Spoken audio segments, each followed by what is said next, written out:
Hello everybody, welcome to my YouTube channel. तो आज के सेशन में जो हम टॉपिक डिस्कस करेंगे वो है वांट ऑफ रिएक्शन आइसोकोर या वांट ऑफ रिएक्शन आइसोथर्म। इसको दूसरे वर्ड में ये भी बोलते हैं temperature and pressure dependence of equilibrium constant. ये डेरिवेशन वाला क्वेश्चन भी है और हमें हमसे कोई यहाँ से न्यूमेरिकल भी मिलता है। ठीक है, सो लास्ट वीडियो में हमने लॉ ऑफ केमिकल इक्विलिब्रियम को थर्मोडायनामिकली डिराइव किया था और एक फॉर्मूला पाया था जिसको हम लोग जनरली लिखते हैं delta G equal to minus R T L N K P. उसी को जस्ट आज कंटिन्यू करेंगे। तो वान डफ ने थर्मोडायनामिकली एक रिलेशन बताया था इक्विलिब्रियम कांस्टेंट और टेम्परेचर या प्रेशर में। ठीक है, तो चलिए स्टार्ट करते हैं आज का session. Want Hoff reaction isochore या वांट ऑफ रिएक्शन आइसोथर्म। ये केमिकल इक्विलिब्रियम चैप्टर के कंटिन्यूएशन का ही टॉपिक है, मे बी लास्ट टॉपिक कह सकते हैं, बट ये इंपॉर्टेंट है न्यूमेरिकल के लिए भी। हमें नेट गेट आगे क्वेश्चन भी न्यूमेरिकल का मिलता है, कॉम्पिटिटिव में भी यहाँ से थ्योरेटिकल और न्यूमेरिकल क्वेश्चन मिलते हैं। ठीक है, तो चलिए स्टार्ट करते हैं आज का session want Hoff reaction isotherm या आइसोकोर। ठीक है, the want of reaction isotherm. So let us consider a general reversal reaction occurring at a constant temperature and pressure, assuming that all the species behave ideally. तो no doubt, as usual, हम reactions को chemical equilibrium में मानते आ रहे हैं A plus BB equal to C plus DD। ठीक है, एक जनरल रिवर्सल रिएक्शन है जो केमिकल इक्विलिब्रियम चैप्टर में केपी निकाला या जो भी टर्म डिराइव किया था इसको हमने मान लिया। Where A and B, as you know, represents the number of moles of species or reactants A and B, and small c and small d represents the number of moles of product C and D respectively. Okay? Now, therefore, the change in free energy for this reaction is given by so delta G at constant pressure and temperature equal to delta G मतलब summation of all the products minus summation of all the reactants। तो already पिछले previous video में भी previous lecture में भी हमने ये काम किया हुआ है। और delta G change in gives free energy at constant pressure and temperature can be written as C mu C. Product का पहले देखेंगे तो उसके number of moles into chemical potential of C, तो C mu C plus D जितने number of moles आपस में react कर रहे हैं into chemical potential of D. ये प्रोडक्ट के लिए लिख लिया। सिमिलरली माइनस रिएक्टेंट के लिए लिखना है तो रिएक्टेंट में क्या है ए और बी। इस ए वाले वैल्यू को यहाँ लेके आइए, नंबर ऑफ मोल्स जितने होंगे मल्टीप्लाई करना पड़ेगा। This is known as chemical potential for reactant A plus ये वाले वैल्यू को यहाँ लेके आएंगे बी, तो बी को यहाँ लेके आया into chemical potential of B. Equation number 1 मान लिया। Where mu A mu B mu C and mu D are the chemical potentials of the species that is reactants and products respectively. Chemical potential ये thermodynamics से जब हम पढ़ेंगे तो वहां में डिटेल्स में आएगा। ठीक है, तो एक जनरल रिवर्सल रिएक्शन मान लीजिए A plus C plus D D. Delta G change in gives free energy निकालेंगे तो हमें always product minus reactant. Thermodynamics जब भी हम चेंज निकालते हैं तो इसको हमेशा प्रोडक्ट में से रिएक्टेंट को माइनस करते हैं क्योंकि ये स्टेट फंक्शन है। केमिकल पोटेंशियल के टर्म में लिख लिया इक्वेशन नंबर 1। तो यहाँ तक तो हमने पिछले वीडियो में भी किया था, पिछले कॉन्सेप्ट में भी निकाला था। ठीक है, now chemical potential of any component can be given by the following relation. So mu equal to mu 0 plus RT ln P, where mu 0 is the chemical potential in standard state and P is the partial pressures of the component. So standard state जब भी आता है इसका मतलब क्या है कि temperature is fixed 298 Kelvin, pressure अगर होगा तो 1 atmospheric and reactants and products are in their standard state.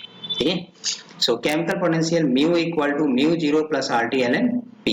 ये थर्मोडायनामिक्स में हम इसको भी डिराइव करेंगे जब केमिकल पोटेंशियल पढ़ेंगे, मोस्ट प्रोबब्ली नेक्स्ट सेमेस्टर में मिलेगा। ठीक है, चलिए chemical potential for reactants A B and product C and D can be written as, तो ये एक जनरल फार्मूला है, इसको हम अप्लाई करें अब रिएक्टेंट ए के लिए तो क्या लेंगे mu 0 A plus R T L N P A, P is the partial pressure. Similarly B के लिए लिखेंगे तो mu 0 B plus R T L N P B. C के लिए लिख दीजिए mu 0 C plus R T L N P C. Mu D के लिए लिख दीजिए mu 0 D plus R T L N P D. Where P A P B P C and P D are partial pressures of A B C and D respectively. No doubt इतना आप पिछले video में भी किया है, इसलिए मैंने कहा था लास्ट वीडियो में कि आपको अगर वो टॉपिक समझ जाएंगे तो नेक्स्ट पर आपके लिए आसान हो जाएगा। ठीक है, अब पता है आपको क्या करना है, mu A mu B mu C mu D इन चारों की वैल्यू को पुट कर दीजिए इक्वेशन नंबर 1 में। Now substituting the values of chemical potential of species in equation 1, one can get, so delta G Pt C, वहाँ में mind it mu C था, म्यू सी की जगह पे क्या रखेंगे, mu zero C plus R T L N P C, मैंने अलग अलग यहाँ में टर्म कर दिया है।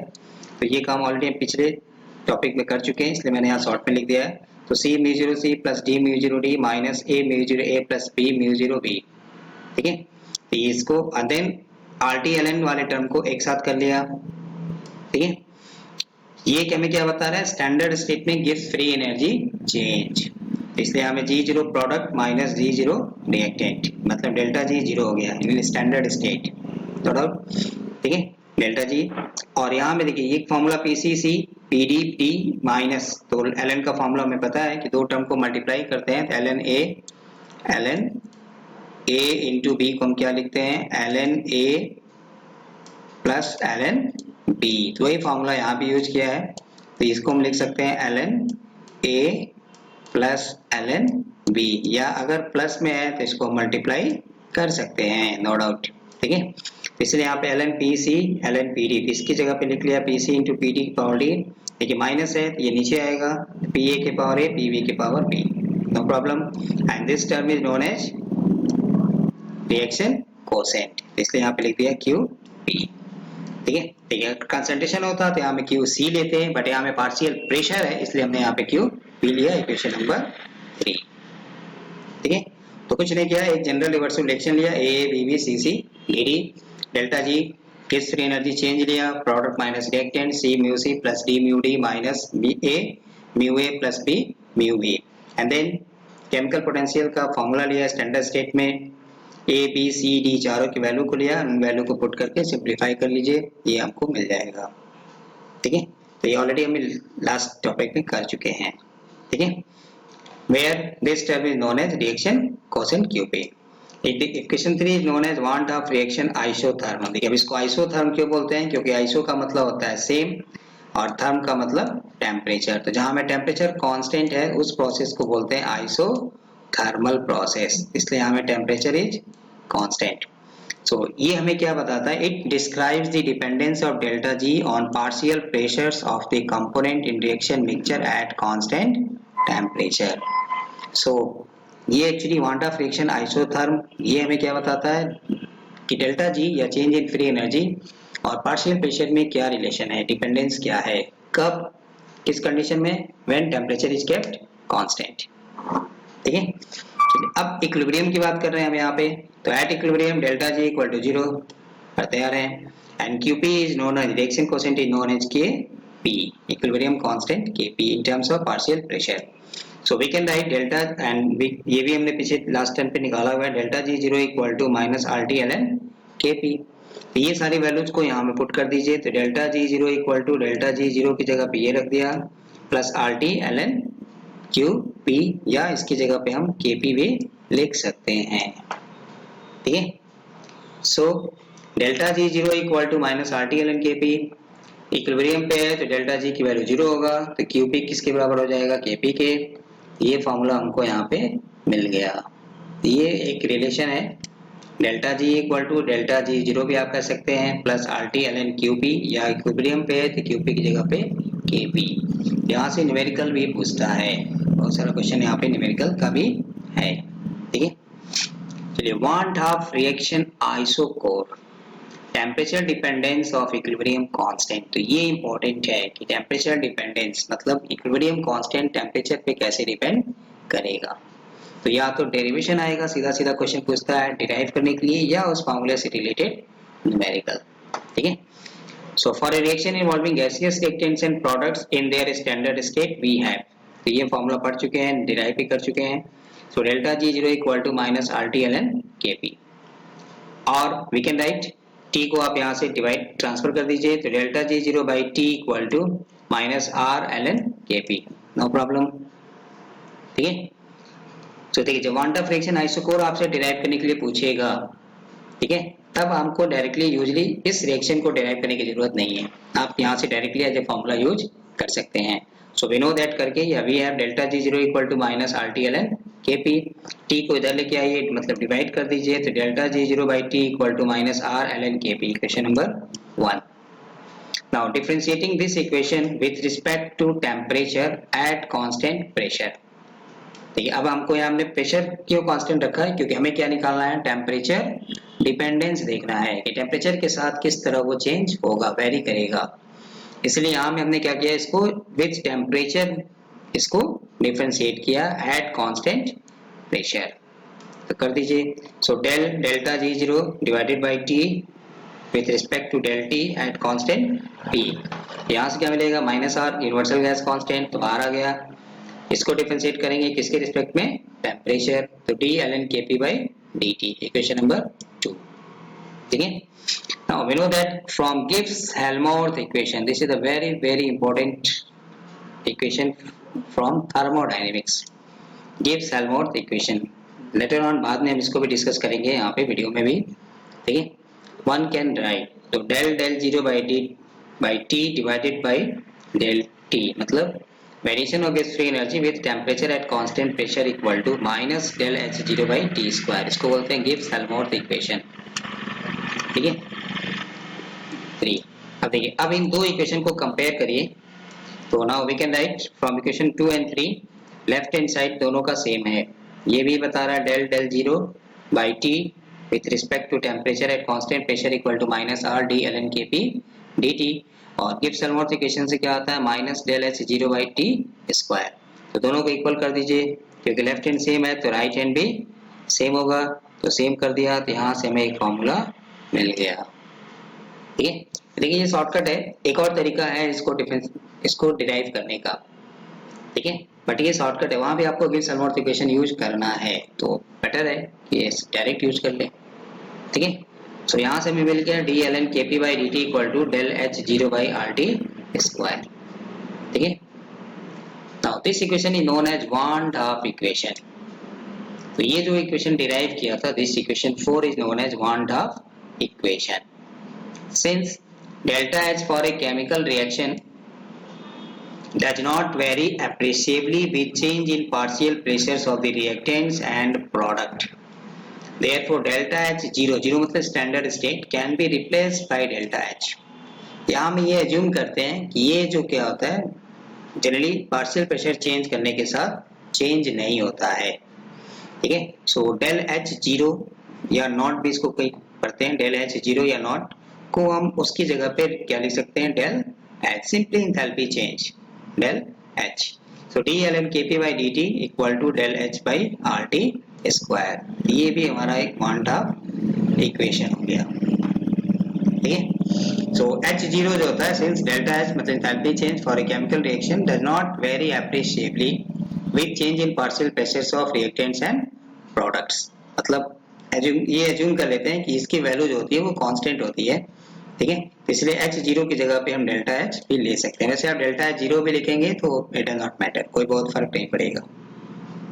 ठीक है, अब यहाँ पे हमें देखना है, to in order to get the temperature dependence of Kp, equilibrium constant Kp pressure temperature पे किस तरह डिपेंड करता है, तो उसके लिए हमें क्या करना पड़ेगा, दो टेम्परेचर लेना पड़ेगा, T1 और T2 ले लिया, दो इक्विलिब्रियम कांस्टेंट मान लिया, Kp1 एंड Kp2 या K dash K double dash भी आप ले सकते हैं, नो प्रॉब्लम।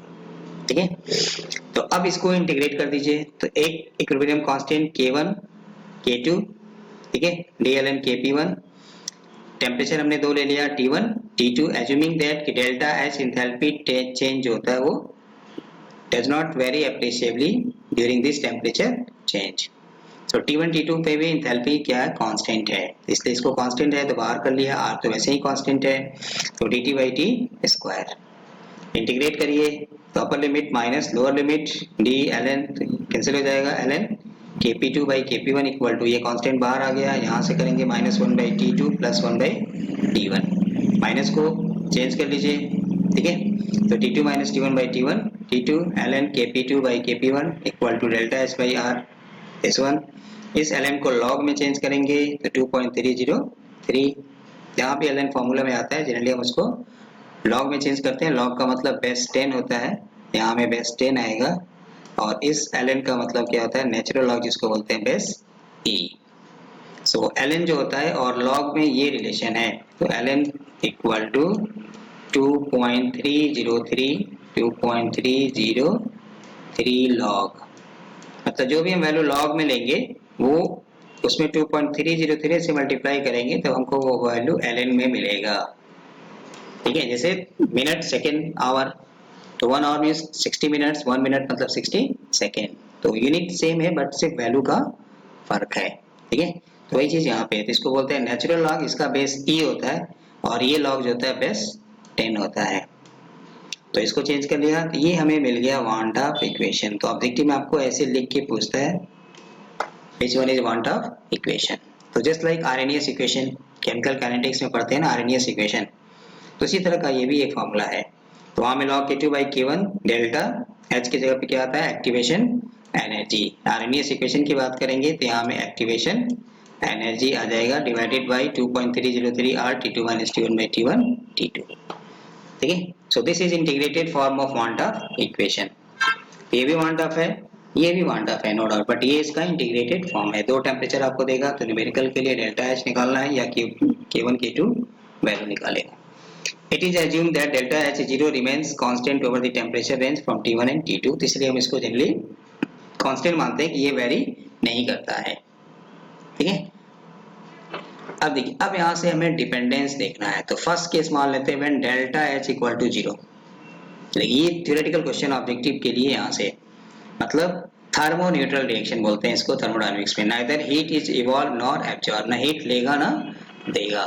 तो देखिए अब यहाँ से डेल्टा H 0 है, तो यहाँ पे देखिए कि डेल्टा H अगर वैल्यू 0 होगा तो उस केस में क्या होगा, ये वैल्यू अगर हम यहाँ 0 रख दें तो ये सारी वैल्यू क्या हो गई 0, what ever the temperature T1 T2 and R की वैल्यू। ठीक है, so if delta H is 0, so no doubt right hand side of this equation is 0।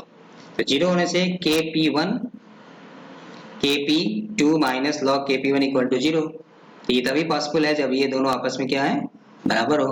इसका मतलब Kp1 equal to Kp, Kp2 equal to Kp1, मतलब the equilibrium constant remains the same at all temperature।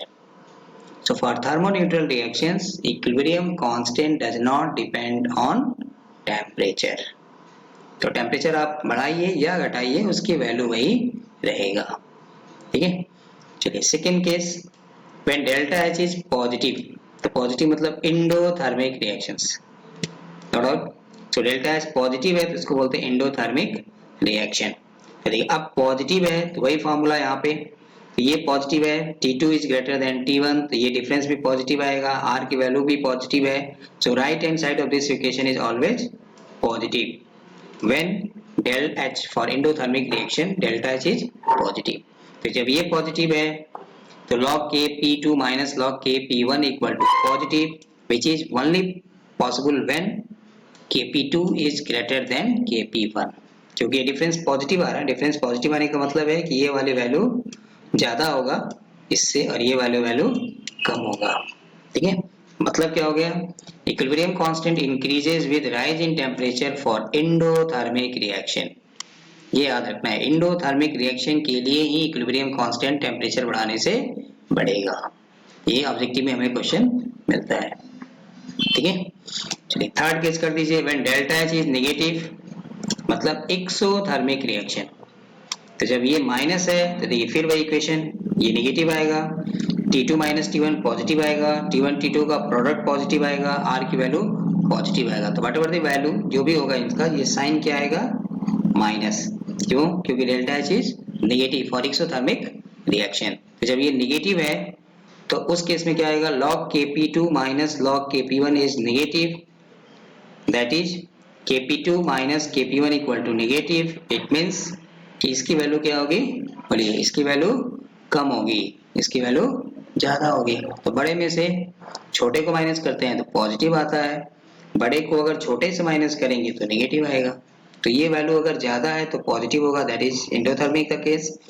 ये value अगर कम है, ये value ज्यादा है तो क्या आएगा, नेगेटिव आएगा। इसका मतलब क्या हुआ, equilibrium constant decreases with rise in temperature. Temperature बढ़ाने से इक्विलिब्रियम कांस्टेंट घटेगा, बट किसके लिए, exothermic reactions, only for exothermic reaction. ठीक है, तो एंडोथर्मिक रिएक्शन है तो इक्विलिब्रियम कांस्टेंट टेम्परेचर बढ़ाने से बढ़ेगा, अगर एक्सोथर्मिक है तो टेम्परेचर बढ़ाने से घटेगा। ठीक है, तो एम्स में इस तरह का क्वेश्चन पूछा हुआ है, आईआईटी में भी क्वेश्चन है, इक्विलिब्रियम कांस्टेंट विद टेम्परेचर, ठीक है। तो टेम्परेचर अगर हम बढ़ाएंगे तो equilibrium constant for a reaction may be increase और डिक्रीज, अनटिल अनलेस, जब तक वो हमको वो स्पेसिफाई नहीं करेगा कि whether this reaction is endothermic और एक्सोथर्मिक, ठीक है। हाँ, अगर एंडोथर्मिक लिखा हुआ है क्वेश्चन में तब तो 100% बढ़ेगा, अगर एक्सोथर्मिक लिखा है तब तो घटेगा। थर्मोन्यूट्रल है, मतलब डेल्टा जीरो है, नाइदर एंडोथर्मिक नॉर एक्सोथर्मिक, तो नो चेंज। तो ये केस तो जनरली नहीं आता है, बट ये दो हमें ज्यादा इंपॉर्टेंट है, ठीक है। चलिए, एप्लीकेशन ऑफ क्वांटम इक्वेशंस, इसकी जरूरत क्या है, इंपॉर्टेंस क्या है, तो उसके लिए यहाँ पे first calculation of delta H. So the most important aspect of importance of Markov equation is that it allows us to calculate the heat of reaction delta H. It can be determined by the slope of a graph plotted between log Kp versus 1 by T. Very important ये point है। The slope of this line will be equal to minus delta H 2.303 R. The value of delta H can also be calculated by using Markov equation जो अभी जिस पीछे derive किया, ठीक है। आगे भी न्यूमेरिकल डिस्कस करेंगे, ठीक है। सो ग्राफ प्लॉट करेंगे अगर, तो उसका हमें स्लोप, तो स्लोप जो आएगा वो ऑब्वियसली नेगेटिव होगा, तो स्लोप की जगह पे क्या लिखेंगे, डेल्टा एच बाई 2.303 आर, ठीक है। तो स्लोप आपको क्वेश्चन में दिया रहेगा, आपसे डेल्टा एच पूछेगा, तो डेल्टा एच इक्वल टू क्या लिखेंगे, slope into 2.303 into R, just like Arrhenius equation में जिस तरह का क्वेश्चन करते थे। या आपको दो टेम्परेचर देगा, T1 T2 देगा, R की वैल्यू तो पता है 8.314, दो इक्विलिब्रियम कांस्टेंट देगा, तो हमसे डेल्टा एच पूछेगा, डेल्टा एच देगा तो इक्विलिब्रियम कांस्टेंट में से कोई एक मिसिंग लाइन है।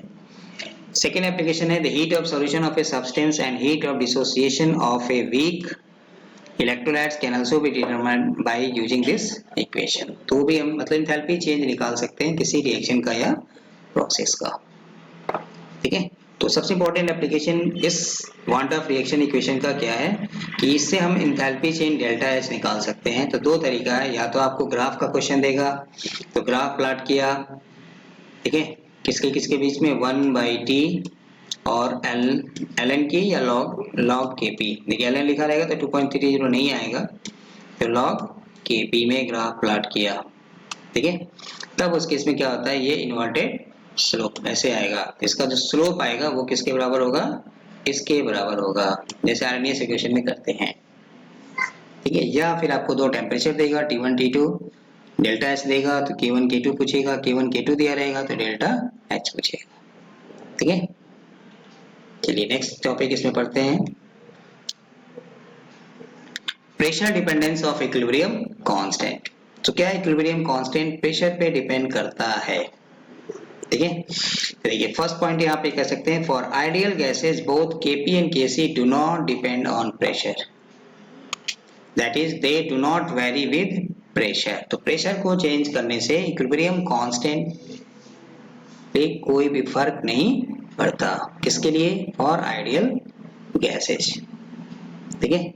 So for ideal gases both Kp and Kc do not depend on temperature या इंडिपेंडेंट ऑफ टेम्परेचर, ठीक है।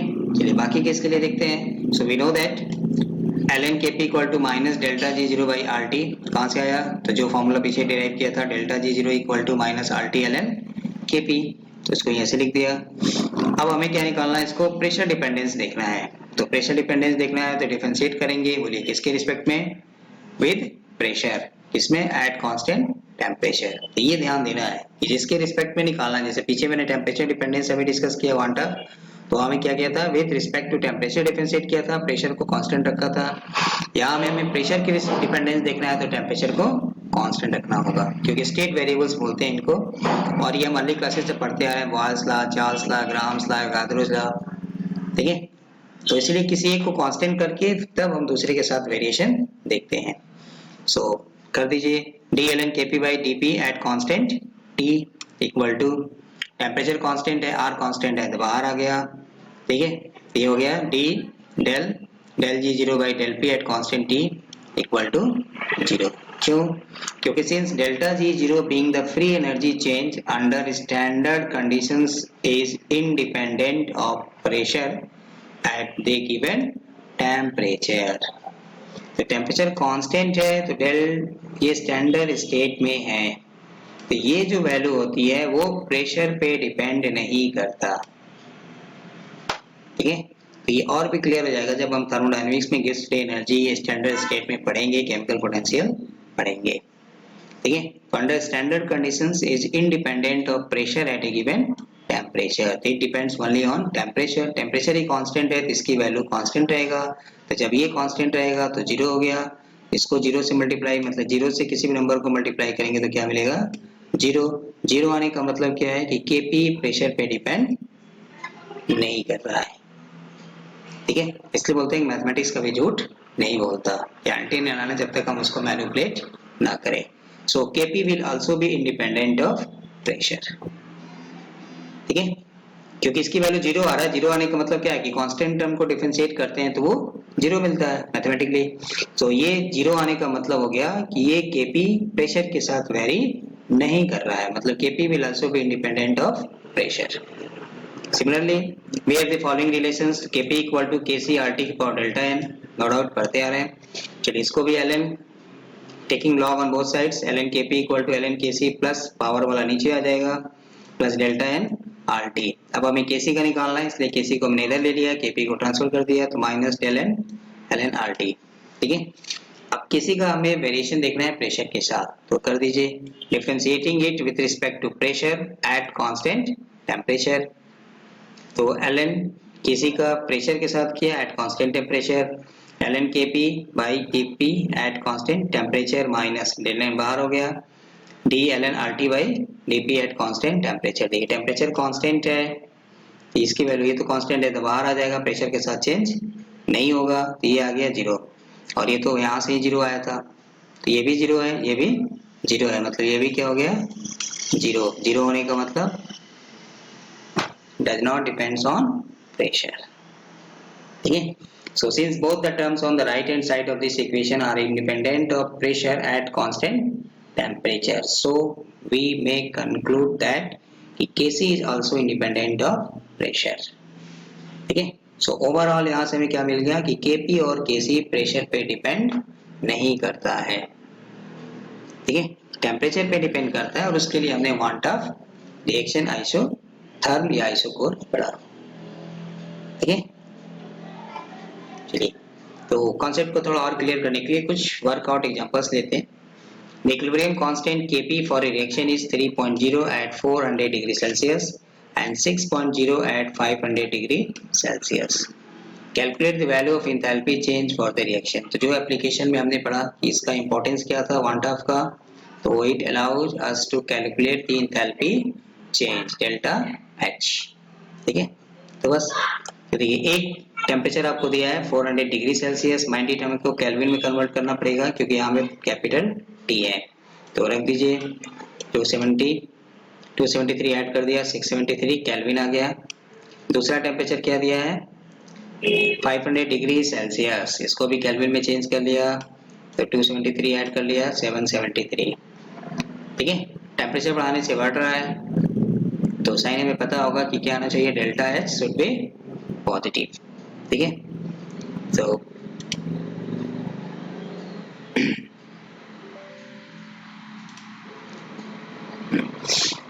चलिए यहाँ पे Kp1 की वैल्यू आ गया आपको 3.0, Kp2 की वैल्यू दे दिया, इसको मान लिया 6.0, डेल्टा H हमें निकालना है, R की वैल्यू हमें पता है। We know that van't Hoff equation isotherm formula रख दीजिए, तो Kp2 दिया है 6/3, डेल H हमें निकालना है 2.303, R की वैल्यू रख लिया 8.314, T2 की जगह P आ गया, T1 की जगह P आ गया, T1 इंटू T2 सॉल्व कर दीजिए, इससे ये कट गया log 2 की वैल्यू होती है 0.3010। ठीक है, डेल H हमें निकालना है, ट्रांसफर कर लीजिए, तो ये सारा टर्म ऊपर आ गया, दिस वन एंड नीचे में क्या आएगा डिवाइडेड बाई 100। सॉल्व कर लीजिए, ये जूल में आया, मतलब R की वैल्यू हमने जूल केल्विन में लिया था इसलिए ये जूल में आया। तो ये 1000 से ज्यादा है तो हम इसको किलो जूल में कन्वर्ट करेंगे बाय डिवाइडिंग 1000। तो 1000 से इसको डिवाइड कर दिया तो ये चेंज हो गया किलो जूल। ठीक है, सो कुछ नहीं था, बस फॉर्मूले में रख के सॉल्व कर देना है। तो दो आपको इक्विलिब्रियम कांस्टेंट की वैल्यू दिया था, दो टेम्परेचर दिया था, डेल्टा एच हमसे पूछ रहा था। तो जस्ट लाइक आरएनएस इक्वेशन हो जाएगा। बस वैल्यू आपको बदलेगा, कोई भी फॉर्मूला बेस्ट क्वेश्चन इस तरह का मिल जाएगा। ठीक है, चलिए नेक्स्ट क्वेश्चन लेते हैं। The equilibrium constant Kp for the reaction N2 + 3H2 2NH3 is. तो एक वैल्यू आपको यहाँ दिया है किस टेम्परेचर पे, 400 पे। तो इसको K1 मान लीजिए, इसको T1 मान लीजिए। Calculate the equilibrium constant for this reaction at 500 degree Celsius. तो एक टेम्परेचर हमको दे दिया T2। If heat of reaction in this temperature range is this one. Delta H आपको दिया हुआ है, तो डेल्टा एच दे दिया, दो टेम्परेचर हमें दे दिया, T1 दे दिया, T2 दे दिया, R की वैल्यू तो हमें पता ही है, एक इक्विलिब्रियम कांस्टेंट दिया Kp2 आपसे पूछ रहा है। तो हमें फार्मूला पता है। तो देखिए इस फार्मूले में कितने टर्म्स हैं, दो टेम्परेचर, एक R की वैल्यू 3, एक डेल्टा H 4 और दो इक्विलिब्रियम कांस्टेंट 6। इस 6 में out of 6 any 5 will be given. कोई 5 आपको देगा, एक आपसे पूछेगा। तो इसमें तो कोई केमिस्ट्री नहीं है, तो सिंपली मैथमेटिक्स हो गया। बस फार्मूले में रख के सॉल्व कर दीजिए। ठीक है, सो बस यहाँ में ध्यान देना, एंटी लॉग हमको निकालना पड़ेगा। एंटी लॉग निकाल के सॉल्व कर दीजिए तो ये हमको मिल जाएगा। ठीक है, आ जाएगा। चलिए next question, for the reaction N2O4 to NO2 delta H equal to दिया हुआ है। If Kp is this one at 298 Kelvin, then calculate equilibrium constant at 338 Kelvin। तो फिर से वही कहानी, बस अंतर है कि ये इंडोथर्मिक के लिए डेल्टा एच हमें दिया है। ठीक है, तो डेल्टा एच हमें दिया है तो इक्विलिब्रियम कांस्टेंट क्या होगा, पहले से ज्यादा होगा। थ्योरी ये कहता है। तो देखिए 298 पे 0.141 है, तो ऑब्वियसली 338 पे क्या आएगा, इससे ज्यादा आएगा। तो आप ऑप्शन देख सकते हैं, अगर इससे ज्यादा ऑप्शन दिया है तो मारिए, आगे बढ़िए, no need for any calculation. ठीक है, अगर क्लोज वैल्यू दिया है तब हमें सॉल्व करना पड़ेगा। ठीक है, सो करने के लिए कोई ये ऑलरेडी केल्विन में दिया हुआ है तो हमें पक्का पका है, कुछ करने की जरूरत ही नहीं है। T1 T2 ऑलरेडी दिया है, 273 से ऐड नहीं करना है। कब करना है, जब वो डिग्री सेल्सियस में दिया रहेगा। डेल्टा एच इज गिवन, रख लिया। अब देखिए यहाँ पे आपके ऊपर है, किलो कैलोरी में है, इसको आप जूल में कन्वर्ट कर लीजिए 4.184 से, या फिर आर की वैल्यू को आपको चेंज करना पड़ेगा, तो 1.98 समथिंग, ठीक है, कैलोरी में लेना पड़ेगा। तो आपके ऊपर है, या तो इसको जूल में कर लीजिए या फिर इसको कैलोरी में कर लीजिए। फॉर्मूला तो वही है, वांट ऑफ इक्वेशन रख दीजिए, सब कुछ दिया हुआ है। Kp2 हमसे पूछ रहा है। ठीक है, तो जस्ट एग्जांपल 2 की तरह है, बट सिर्फ ये मैंने इसलिए लिया है कि हमें यूनिट का कन्वर्जन भी है। ठीक है, हो जाएगा। चलिए, in the preparation of calcium oxide from calcium carbonate using the equilibrium CaCO3, इसको हेटेरोजेनियस इक्विलिब्रियम बोलते हैं, CO solid plus carbon dioxide gas. अब इसका Kp is expressed as, तो log Kp equal to this minus this by this. तो ये just temperature dependence relation है इस रिएक्शन के लिए। ठीक है, अब आपसे कह रहा है calculate the temperature for the complete decomposition of calcium carbonate. तो वो कौन सा टेम्परेचर है जिसपे इसका कंप्लीट डिकम्पोजिशन हो जाएगा। तो ये अलीगढ़ मुस्लिम यूनिवर्सिटी का क्वेश्चन है, इस तरह का और भी बहुत सारा क्वेश्चन है। ठीक है, तो आपको रिएक्शन दिया रहेगा, उसका टेम्परेचर डिपेंडेंस दिया रहेगा, जस्ट लाइक इस तरह का कुछ क्वेश्चन। देखिए कंप्लीट डिकम्पोजिशन का मतलब क्या है, for complete decomposition Kp equal to 1। ये जो Kp है इसकी वैल्यू क्या होनी चाहिए, 1, और हमें पता है कि log 1 की वैल्यू क्या होती है, 0। सो log Kp मतलब log 1 की वैल्यू क्या लेंगे, 0। तो वो कौन सा टेम्परेचर है, यहाँ पे इस T की वैल्यू हमें निकालना है जिसपे इसकी वैल्यू क्या हो जाए, 0।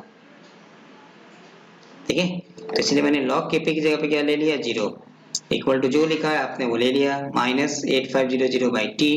अब टी के लिए आप सॉल्व कर दीजिए, जो आएगा वही आपका आंसर, आइदर इन केल्विन और इन डिग्री सेल्सियस। तो जो आपको ऑप्शन में दिया है डिग्री सेल्सियस में निकालना है, तो हमें पता है इसमें से क्या करेंगे, 273 को माइनस कर दीजिए तो आपको डिग्री सेल्सियस में मिल जाएगा। ठीक है, तो जहां भी इस तरह का क्वेश्चन आएगा कंप्लीट डिकम्पोजिशन, कुछ आपको इस तरह का फॉर्मूला देगा, ठीक है, उसका टेम्परेचर डिपेंडेंस देगा, तो उसके लिए आपको क्या करना है, Kp की वैल्यू 1 ले लीजिए। ठीक है, log Kp इक्वल टू 0। ठीक है, हो जाएगा। चलिए The dissociation of Ag2O solid proceeds according to the equation Ag2O solid plus 2Ag solid plus half O2. ये मतलब ये रिएक्शन दिया हुआ है सिल्वर ऑक्साइड का decomposition. The variation of dissociation pressure with temperature is given by, ये आपको एक रिलेशन दिया है. आपसे कह रहा है calculate the temperature at which Ag2O decomposes. वो टेम्परेचर बताइए जिसपे Ag2O का डिकम्पोजिशन होगा. ठीक है, तो अभी जैसे क्वेश्चन किया तो कंप्लीट डिकम्पोजिशन होने के लिए Kp की वैल्यू क्या होनी चाहिए 1, लॉग Kp की वैल्यू क्या होनी चाहिए 0. तो ये फॉर्मूला आपको दिया, इसको 0 के बराबर कर दीजिए. 0 के बराबर करके टेम्परेचर के लिए सॉल्व कर दीजिए. कितना आंसर आ रहा है कमेंट में आप बता दीजिए. ठीक है, हो जाएगा. चलिए, तो कितना आंसर आएगा इसको सॉल्व करके. ठीक है, तो जस्ट जो पीछे क्वेश्चन लिया था कि यहाँ भी आपको, ठीक है, यहाँ में भी आपको कैल्शियम और कार्बोनेट का डिकम्पोजिशन दिया था, एक टेम्परेचर एक डिपेंडेंस दिया था. हमसे पूछ रहा था कंप्लीट डिकम्पोजिशन किस टेम्परेचर पे होगा. तो कंप्लीट डिकम्पोजिशन का मतलब क्या लिया था, Kp की वैल्यू 1 होनी चाहिए. 1 होने का मतलब log 1 इज 0. तो जो भी आपको यहाँ मिलेगा उसको 0 के बराबर करके t के लिए सॉल्व कर दीजिए. t के लिए सॉल्व करेंगे तो ये वैल्यू आएगा. ठीक है, तो वही चीज यहाँ भी कि एक रिएक्शन दिया हुआ है उसका हमें कंप्लीट डिकम्पोजिशन पूछ रहे हैं. Ag2O डिकम्पोज करेगा किस टेम्परेचर पे. तो Kp की वैल्यू 1, log 1 इज 0. जो दिया उसको 0 के बराबर करके सॉल्व कर देना है. ठीक है, तो सॉल्व करके कितना आंसर आएगा आप हमें बताइए. हो जाएगा. ठीक है, तो इस तरह का क्वेश्चन. ठीक है, यहाँ पे आपको तो जस्ट फॉर्मूला बेस्ड क्वेश्चन है. ये भी एग्जांपल, यहाँ पे आपको दो टेम्परेचर दिया था, दो इक्विलिब्रियम कांस्टेंट की वैल्यू दिया था. चलिए, तो दो टेम्परेचर दिया था, दो इक्विलिब्रियम कांस्टेंट की वैल्यू दिया था. तो हमसे डेल्टा एच पूछ रहा था, बस फॉर्मूले में रख के सॉल्व कर देना था. ठीक है, इस क्वेश्चन में भी वही कहानी, हमें दो टेम्परेचर दिया था, इक्विलिब्रियम कांस्टेंट एक दिया था, एक पूछ रहा था, बट यहाँ डेल्टा एच इज गिवन. तो एक्सोथर्मिक था, तो इसके एक्सोथर्मिक के लिए क्या होता है, घटता है, तो वैल्यू पहले से कम आएगा. ठीक है, देन यहाँ पे वही कहानी, आपको डेल्टा एच दिया है, दो टेम्परेचर दिया है, इक्विलिब्रियम कांस्टेंट हमसे पूछ रहा है. बस अंतर ये है कि पॉजिटिव है. पॉजिटिव का मतलब क्या था, इंडोथर्मिक. इंडोथर्मिक है तो ऑब्वियसली इससे ज्यादा आएगा. ठीक है, तो आप आंसर को वेरीफाई भी कर सकते हैं कॉन्सेप्ट को यूज करके. ठीक है, ये आएगा. दूसरे टाइप का क्वेश्चन है कि आपको टेम्परेचर डिपेंडेंस इस तरह का रिएक्शन देगा, किस टेम्परेचर पे डिकम्पोज करेगा. तो उसको log 1 Kp की जगह 1 मतलब log 1 इज 0, 0 के बराबर करके t के लिए सॉल्व कर देना है. ठीक है, तो ये क्वेश्चन, अब इसको आप सॉल्व करके इसका आंसर बता दीजिए कितना आएगा. ठीक है, चलिए कुछ यहाँ में प्रैक्टिस प्रॉब्लम दिया है. सो equilibrium constant for the reaction this one, इस टेम्परेचर पे इसकी वैल्यू ये है, 680 पे इसकी वैल्यू ये है. आपसे हीट ऑफ रिएक्शन पूछ रहा है, तो जस्ट लाइक एग्जांपल 1 हो जाएगा. तो करके देखिए, आंसर भी आपको दिया हुआ है. The equilibrium constant for the reaction this one at this temperature पे इसकी वैल्यू दिया है, इस टेम्परेचर पे दिया है. चेंज इन एंथैल्पी हमें निकालना है, no problem. Calculate the enthalpy change for the reaction N2 plus O2 to NO gas given that Kp is given at this temperature and 3.60 in this temperature. यहाँ भी हमें enthalpy change निकालना है. ठीक है, सो तीनों में हमें एंथैल्पी चेंज निकालना है. ठीक है, तो ये था आपका वन हाफ रिएक्शन आइसोथर्म, उसका डेरिवेशन इंपॉर्टेंट है. जनरली हमें बेसिक फर्स्ट और सेकंड सेम जो CPCS स्टूडेंट है उनको मिलता है. अदर कॉम्पिटिटिव एग्जाम में हमको यहाँ से थ्योरेटिकल क्वेश्चन मिलता है कि value of equilibrium constant with increase in temperature. ठीक है, तो अगर सिर्फ रिएक्शन लिखा है क्वेश्चन में तब वहाँ में मे भी इंक्रीज और डिक्रीज. नेक्स्ट वीडियो में हम प्रीवियस ईयर्स क्वेश्चंस लेके आएंगे केमिकल इक्विलिब्रियम में, तो वहाँ में आपको मिलेगा क्वेश्चंस. ठीक है, हाँ, एंडोथर्मिक अगर लिखा है क्वेश्चन में रिएक्शन में, तब हम कहेंगे कि yes with increase in temperature equilibrium constant increases, while for exothermic reactions equilibrium constant decreases with temperature. ठीक है, बट अगर आपको रिएक्शन में एक क्वेश्चन में अगर मेंशन नहीं किया है कि वो एंडोथर्मिक है या एक्सोथर्मिक है, तो मे भी इंक्रीज और डिक्रीज. सीधा सीधा question want Hoff reaction 4 option में देगा, वो आपसे पूछेगा कौन वांट ऑफ इक्वेशन है, तो want Hoff equation just like Arrhenius equation. ठीक है, या फिर वहां से न्यूमेरिकल. ठीक है, तो ये था आपका केमिकल इक्विलिब्रियम चैप्टर का लास्ट टॉपिक कह सकते हैं, quanta friction isotherms temperature and pressure dependence. ठीक है, डीसीटी प्रिंसिपल ऑलरेडी हम पहले पढ़ चुके हैं।